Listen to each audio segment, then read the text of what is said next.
നടത്തിയിട്ടില്ലേ നിയമവകുപ്പ് മന്ത്രി എന്നുള്ളതാണ് ആദ്യത്തെ പ്രധാനപ്പെട്ട ചോദ്യം. രാജിവെച്ചു എന്നുള്ളതുകൊണ്ടാണ് നിയമന ഉത്തരവ് റദ്ദാക്കി എന്നുണ്ടെങ്കിൽ എനിക്ക് ചോദ്യമില്ല. പക്ഷേ ഞാൻ മനസ്സിലാക്കുന്നത് രാജിവെക്കണമെങ്കിൽ ചുമതല ഏറ്റെടുത്തിട്ടുണ്ടാണ്. ചുമതല ഏറ്റെടുത്തിട്ടുണ്ടെങ്കിൽ ആ നിമിഷം മുതൽ ആ കടലാസുകൾ കാണാം. മുഴുവൻ രേഖകളും ഇപ്പോൾ ഡിജിറ്റലാണ്. ഈ രേഖകളിൽ തങ്ങൾക്ക് വേണ്ടതെല്ലാം സ്മാർട്ട് ക്രിയേഷൻസ് അനുകൂലമായതെല്ലാം ഈ വിധിയുടെ ഈ കേസ് നടന്നുകൊണ്ടിരിക്കുന്ന സമയത്ത് കാണാൻ വേണ്ടിയായിരുന്നു ഈ ക്ഷണനേരം കൊണ്ട് ഈ സ്പെഷ്യൽ പ്രീഡറായിട്ട് കെ ബി പ്രദീപിനെ നിയമിച്ചത്. ഇതാണ് എന്റെ ഒരു സംശയം. രണ്ടാമത്തെ സംശയം നോക്കൂ, ഇതിൽ വകുപ്പ് മന്ത്രിയുണ്ട്, ദേവസ്വം വകുപ്പ് മന്ത്രി കെ മുരളീധരൻ. അദ്ദേഹം ഇന്നലെ പറഞ്ഞത് നമ്മൾ കേട്ടു. ഇത് ക്യാബിനറ്റിൽ തീരുമാനമെടുത്ത് മുഖ്യമന്ത്രിയെ വിശ്വസിച്ച് ഏൽപ്പിച്ചു പോയി എന്ന്. കൂട്ടുത്തരവാദിത്വം നഷ്ടപ്പെട്ടിട്ടില്ലേ? എങ്ങനെയാണ് ദേവസ്വം വകുപ്പ് മന്ത്രി അറിയാതെ ഇങ്ങനെ ഒരു നിയമനം നടക്കുക? സെക്രട്ടേറിയറ്റിൽ ഒരു റൂൾസ് ഓഫ് ബിസിനസ്സിലെ സെക്രട്ടറിയിലെ റൂൾസ് ഓഫ് ബിസിനസ് എന്താ? ഒരു വകുപ്പുമായി ബന്ധപ്പെട്ട ഒരു വിഷയം മന്ത്രിസഭ ചർച്ച ചെയ്യണമെങ്കിൽ ഇത് മന്ത്രിസഭ ചർച്ച ചെയ്യേണ്ട വിഷയമാണല്ലോ. ആ വകുപ്പ് സെക്രട്ടറി അങ്ങനെ ഒരു ഫയൽ പുട്ടപ്പ് ചെയ്ത് അത് മുഖ്യമന്ത്രിയുടെ ശ്രദ്ധയിൽപ്പെടുത്താൻ വേണ്ടി ചീഫ് സെക്രട്ടറിക്ക് കൊടുത്ത ചീഫ് സെക്രട്ടറി മുഖ്യമന്ത്രിയുടെ പരിഗണനയിൽ എത്തിച്ച് മുഖ്യമന്ത്രിയുടെ കുറിപ്പോടുകൂടി ഇത് മന്ത്രിസഭയുടെ പരിഗണനയ്ക്ക് പറഞ്ഞ് വീണ്ടും തിരിച്ച് ചീഫ് സെക്രട്ടറിക്ക് അയച്ച ചീഫ് സെക്രട്ടറി വേണ്ട തിരുത്തലുകൾ വരുത്താൻ വകുപ്പ് സെക്രട്ടറിക്ക് കൊടുത്ത് അവിടെ നിന്ന് വീണ്ടും വകുപ്പ് സെക്രട്ടറി വകുപ്പ് മന്ത്രിയുടെ അനുവാദത്തോടു കൂടി എന്താണോ മന്ത്രിസഭയിൽ ചർച്ച ചെയ്യേണ്ടത് ആ വിഷയത്തിൽ കൃത്യമായ ഫയൽ നോട്ട് എഴുതി അത് ചീഫ് സെക്രട്ടറിക്ക് കൊടുത്ത് ചീഫ് സെക്രട്ടറി ഇംഗ്ലീഷിൽ 5 കോപ്പിയും മലയാളത്തിൽ 35 കോപ്പികളും എടുത്ത് അത് ഈ കൺസേൺഡ് മന്ത്രിയെ അറിയിച്ചതിന് ശേഷമല്ലേ മന്ത്രിസഭയിൽ വയ്ക്കുക? ഇത്രയും കാര്യം സംഭവിക്കണ്ടേ? അതിനുശേഷം മന്ത്രിസഭയിൽ ഒരു തീരുമാനം എടുത്തതിന് ശേഷം ഇതേ ഫയൽ നോട്ട് ക്യാബിനറ്റിൽ നിന്ന് നേരെ ചീഫ് സെക്രട്ടറിക്ക് പോയി ചീഫ് സെക്രട്ടറി ക്യാബിനറ്റിൽ തയ്യാറാക്കിയ വകുപ്പ് സെക്രട്ടറിക്ക് വകുപ്പ് മന്ത്രിക്ക് കൊടുക്കണം. 48 മണിക്കൂറിൽ ആ വകുപ്പ് സെക്രട്ടറി സ്വന്തം കൈയെടുത്തിട്ട് ആ ഉത്തരവ് പുറപ്പെടുവിക്കണം. ഇതാണ് ചട്ടം, ഇതാണ് റൂൾസ് ഓഫ് ബിസിനസ്. ഈ റൂൾസ് ഓഫ് ബിസിനസിൽ വകുപ്പ് മന്ത്രിയായ ദേവസ്വം വകുപ്പ് മന്ത്രി ഒന്നും അറിഞ്ഞില്ലേ? ഇതെങ്ങനെയാണ് കേരളത്തിൽ ഒരു ഭരണം നടക്കുക? ഇത് കൂട്ടുത്തരവാദിത്വമുള്ള ഒരു സർക്കാരല്ലേ? കൂട്ടുത്തരവാദിത്വമുള്ള ഈ പറയുന്ന ദേവസ്വം മന്ത്രിക്ക് ഇതിൽ നിന്ന് പിന്തിരിഞ്ഞു നിൽക്കാൻ കഴിയുമോ? ഇന്ന് അദ്ദേഹം ഒന്ന് ന്യായീകരിക്കുന്നത് കേട്ടു. ഇന്ന് അദ്ദേഹം ന്യായീകരിച്ച കാര്യം എന്താ അറിയുമോ? ഈ കൂട്ടുത്തരവാദിത്വം എന്നുള്ളൊരു ചോദ്യം വരും നാളെ മന്ത്രിസഭയിൽ ചർച്ച ചെയ്യുമ്പോൾ ഈ വിഷയം അങ്ങയുടെ പരിഗണനയിൽ ഉണ്ടായിരുന്ന അങ്ങയുടെ വകുപ്പ് സെക്രട്ടറി കൊടുത്ത ഒരു കടലാസല്ലേ എന്നൊരു ചോദ്യം വരും. അതുകൊണ്ട് അദ്ദേഹം പറയും ഒരു മികച്ച ക്രിമിനൽ ലോയർ ആയിരുന്നു എന്നുള്ളത് കൊണ്ടാവാം നിയമനം നടത്തിയത്. ആവാമല്ല സാർ, അങ്ങയുടെ വകുപ്പിൽ നിന്ന് തന്നെ പോകേണ്ടതാണ്. അങ്ങയുടെ വകുപ്പിലെ ഒരു സ്പെഷ്യൽ പ്ലീഡറായിട്ടാണ് നിയമിച്ചത്. നിയമവകുപ്പിൽ നിന്നാണ് പോകുന്നതെങ്കിൽ കൂടി നിയമവകുപ്പിലെ സെക്രട്ടറി അറിഞ്ഞില്ലേ ഇത്? നിയമവകുപ്പ് മന്ത്രി ഈ വിഷയം പുട്ടപ്പ് ചെയ്യുന്ന സമയത്ത് ദേവസ്വം മന്ത്രിയുമായിട്ട് കൺസൾട്ട് ചെയ്തിട്ടില്ലേ? പ്രധാനപ്പെട്ട ചോദ്യമല്ലേ? എന്നിട്ട് ദേവസ്വം മന്ത്രി ആദ്യം നടത്തിയ ന്യായീകരണം നമ്മളെ അത്ഭുതപ്പെടുത്തി. കള്ളന്റെ കൂടെ നിന്ന് മുഴുവൻ കാര്യങ്ങളും പഠിച്ചിട്ട് ഗുണകരമാവും അത്രേ ഈ വക്കീലിന് നമ്മുടെ ദേവസ്വത്തിന്റെ സ്പെഷ്യൽ പ്ലീഡറായിട്ട് വന്നത്. ഇപ്പൊ എന്താ സംഭവിച്ചറിയാമോ? ഈ മനുഷ്യൻ രാജിവെച്ചിട്ട് വീണ്ടും കള്ളന്റെ വക്കീലായിട്ട് പോകുമല്ലോ സ്വാഭാവികമായിട്ടും. ഒരു ദിവസം ഇവിടെ നിന്ന് കാര്യങ്ങളൊക്കെ പഠിച്ചതിന് ശേഷം വീണ്ടും ഈ സ്മാർട്ട് ക്രിയേഷൻസിലേക്ക് തിരിച്ചു പോയിരിക്കുകയാണ്. ആരാണ് ഉത്തരവാദി? നിയമിച്ച ആൾക്കാരല്ലേ? ഈ നിയമനം എങ്ങനെ നടന്നു? ഞാൻ ഈ പറയുന്ന രീതിയിലുള്ള റൂൾസ് ഓഫ് ബിസിനസ് പാലിച്ചുകൊണ്ട് നടക്കേണ്ട നിയമനം എങ്ങനെയാണ് തിടുക്കപ്പെട്ട് നടന്നത്? ഇതിന് പിന്നിൽ ഇപ്പോൾ പുറത്ത് പല ആരോപണങ്ങളും ഉയരുന്നുണ്ട്. ഒരു പ്ലീഡർക്ക് ഇത്ര വെച്ച് എന്ന മട്ടിൽ ഏതെങ്കിലും തരത്തിലുള്ള ഇടപാടുകൾ നടന്നിട്ടുണ്ടോ? അത് പുറത്തു വരണം. എല്ലാ ചോദ്യങ്ങളുടെയും ഉത്തരം പുറത്തു വരണം. ഇതിൽ ചില ആളുകൾ നമുക്ക് അയച്ചു തന്നിരിക്കുന്ന ചില രേഖകളുണ്ട്. അതിൽ കസ്റ്റംസിന്റെ സ്റ്റാൻഡിംഗ് കൗൺസിലായിട്ട് നിന്ന ഒരു വക്കീലിനെ ഈ GP ആയിട്ട് നിയമിച്ചിട്ടുണ്ട്. BJP ചേർന്ന് നിൽക്കുന്നയാളാണ്. നോക്കൂ, കസ്റ്റംസിന്റെ സ്റ്റാൻഡിംഗ് കൗൺസിലിനെ നിയമിച്ചിട്ടുണ്ട് ഈ ലിസ്റ്റിൽ. എങ്ങനെയാണ് BJP സർക്കാർ നിയമിച്ച വക്കീലിനെ ഈ സർക്കാരിന് ഗവൺമെന്റ് പ്ലീഡറായിട്ട് നിയമിക്കാൻ പറ്റുക? എങ്ങനെ നിയമിക്കാൻ പറ്റുക? സംശയം എന്താ?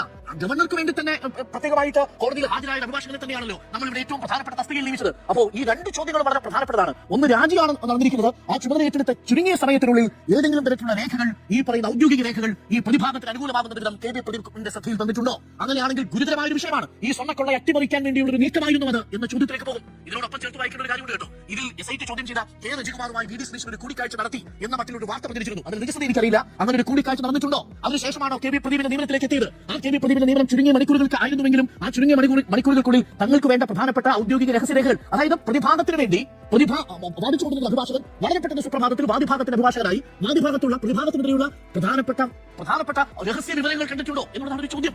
സംശയിക്കാമത്. അങ്ങനെയൊന്നും ഇനി സംഭവിച്ചിട്ടില്ലെങ്കിൽ പോലും ഈ സംശയത്തെ എങ്ങനെയാണ് നിങ്ങൾ മാറ്റുക? ഇത് ഭക്തജനങ്ങളുടെ മാത്രമല്ല, നിയമത്തിൽ വിശ്വസിക്കുന്ന ജനങ്ങളുടെ പ്രധാനപ്പെട്ട വിഷയമാണ്. ഇത്രയും വലിയ വീഴ്ചയാണ് ഈ കാര്യത്തിൽ സംഭവിച്ചിരിക്കുന്നത്. അതിനെ കേവലം യൂട്ടേൺ എന്ന് പറഞ്ഞ് ഇടതുവൽക്കരിക്കാൻ ഞാൻ തയ്യാറല്ല. ഇതാണ് രണ്ടാമത്തത്. മൂന്നാമത്തെ ഒരു പ്രധാനപ്പെട്ട കാര്യമാണ് നിങ്ങൾ എല്ലാവരും സൂചിപ്പിച്ച ആരോഗ്യവകുപ്പ് മന്ത്രിയുടെ പ്രസ്താവനകൾ. സിസ്റ്റം എററാണ് സാർ എന്ന പഴയ അവസ്ഥയിലേക്ക് എത്തിയിരിക്കില്ലേ? ആരെയാ മാറ്റിയിരിക്കുന്നത്? ആരോഗ്യവകുപ്പ് ഡയറക്ടർ മാറ്റിയിരിക്കുക. എന്തിനാ ആരോഗ്യവകുപ്പ് ഡയറക്ടർ മാറ്റിയത്? ആ മാറ്റിയതിന് പറഞ്ഞ ന്യായീകരണം എന്താ? 15 ദിവസത്തെ ലീവിൽ അപേക്ഷിച്ചത് വസ്തുതയാണോ? കള്ളം പറയല്ലേ ചെയ്തത്? 2 ദിവസത്തെ ലീവിന് മാത്രമല്ലേ ഈ പറയുന്ന ഡോക്ടർ ലീവ് അപേക്ഷിച്ചിരിക്കുന്നത്? അതിനുശേഷം ഏത് തസ്തികയാണ് നിയമിച്ചിരിക്കുന്നത്? ആരോഗ്യവകുപ്പിന് താഴെ റീജിയണൽ പബ്ലിക് ഹെൽത്തിന്റെ ഡയറക്ടറുടെ കീഴിലുള്ള ഒരു തസ്തികയിലേക്ക് നിയമിച്ചിരിക്കുക. എന്താ ഡോക്ടർ ലീവ് ചെയ്ത കുറ്റം? ഈ സിസ്റ്റത്തിൽ ചേർന്ന് പോകുന്ന ആളല്ലെന്ന് എങ്കിൽ അതാണ് ആദ്യം പറഞ്ഞ പോലെ. എന്നിട്ട് പറയാണ് കോഴിക്കോട് പോയിട്ട് പറയുന്നു നിപ്പ ഔദ്യോഗികമായി സ്ഥിരീകരിച്ചിട്ടില്ല. 3 മണിക്ക് മുമ്പേ അത് സ്ഥിരീകരിച്ചിരുന്നു സാർ. അത് കളക്ടർ പറഞ്ഞു. ഈ വിവരമൊന്നും ബഹുമാനപ്പെട്ട ആരോഗ്യവകുപ്പ് മന്ത്രി അറിയുന്നില്ല.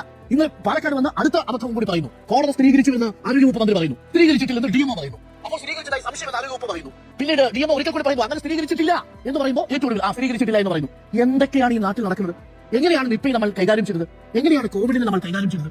ഇപ്പോൾ കൈകാര്യം ചെയ്തുകൊണ്ടിരിക്കുന്ന രീതി, ഷിഗല്ല ഓരോ ദിവസവും കൂടി വരുന്ന സാഹചര്യം, ഇതൊക്കെ നമ്മുടെ മുന്നിലുണ്ട്. യൂട്ടേണുകൾ പലതരത്തിൽ സംഭവിക്കുന്നത് ആ അർത്ഥത്തിൽ പൊതുജനങ്ങളുടെ ആരോഗ്യത്തെ മുൻനിർത്തി നമുക്ക് അത്ഭുതം മാത്രമല്ല നമുക്ക് വേദനയും ഉണ്ടാക്കുന്നു.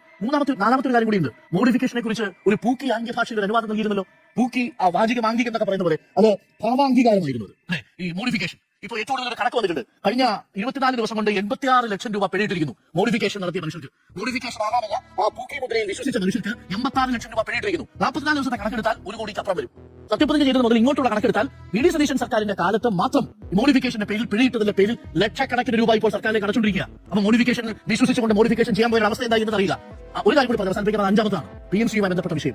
എന്തായിരുന്നു സമസ്ത എന്താ പറഞ്ഞിരിക്കുന്നത്? അത് മാത്രം വായിച്ച് അവസാനിപ്പിക്കാം. പറഞ്ഞിരിക്കുന്നത് ഇങ്ങനെയാണ്: സർക്കാരിന്റേത് ജനവിശ്വാസത്തെ തോൽപ്പിക്കുന്ന കാൽവെപ്പാണ്, സർക്കാരിന്റെ പ്രതിച്ഛായ ബാധിച്ചു. ഞാൻ പറയുന്നതല്ല, സമസ്തയുടെ മുഖപത്രം സുപ്രഭാതം പറയുന്നു. ധവളപത്രത്തിൽ ഒരു വരിയിൽ പോലും കേന്ദ്രത്തെ വിമർശിക്കാതിരിക്കാൻ ജാഗ്രത കാണിച്ചു. PMC പത്രികയുമായി ബന്ധപ്പെട്ടുള്ള വിമർശനമാണ്. PMC-യിൽ മോദി സർക്കാരിന്റെ പിണറായി സർക്കാർ കീഴടങ്ങി പറയുന്നത്. ഇന്ന് അതേ PMC-യെ കുറിച്ചുള്ള ചോദ്യത്തിന് കള്ളം പറഞ്ഞുകൊണ്ട് രക്ഷപ്പെടാനല്ലേ ശ്രമിച്ചത്? PMC-യിൽ നിന്ന് ഒരു അണ പൈസ സർക്കാർ വാങ്ങിയിട്ടുണ്ടോ? അത് SSK ഫണ്ടല്ലേ? ബാക്കി പൈസ വന്നത് റൈറ്റ് ടു എഡ്യൂക്കേഷൻ ഫണ്ടായി തമിഴ്നാട്ടിലും കേരളത്തിലും അടക്കം പെൻഡിംഗ് ഉണ്ടായിരുന്ന പണമല്ലേ? PMC ഏതെങ്കിലും ഒരു സ്കൂളിൽ തുടങ്ങിയിട്ടുണ്ടോ? PMC-യുടെ പേരിൽ അണ പൈസ കേരള സർക്കാർ വാങ്ങിയിട്ടുണ്ടോ? വാങ്ങിയിട്ടില്ല എന്നിരിക്കെ PMC-യുമായി തുടരാൻ ഞങ്ങളില്ല എന്ന് അന്ന് സർക്കാർ വിവാദങ്ങൾക്കൊടുവിൽ ഒരു കത്തയച്ചിരിക്കുന്ന സാഹചര്യമായിരിക്കെ എന്താണ് UDF-ലെ നേതാക്കൾക്ക് വന്നത് ഞങ്ങൾ PMC-യുമായി മുന്നോട്ടില്ല എന്ന് പറയാൻ ഇത്ര തടസ്സം? കേന്ദ്രം നിലപാട് ചോദിച്ചിരിക്കുക.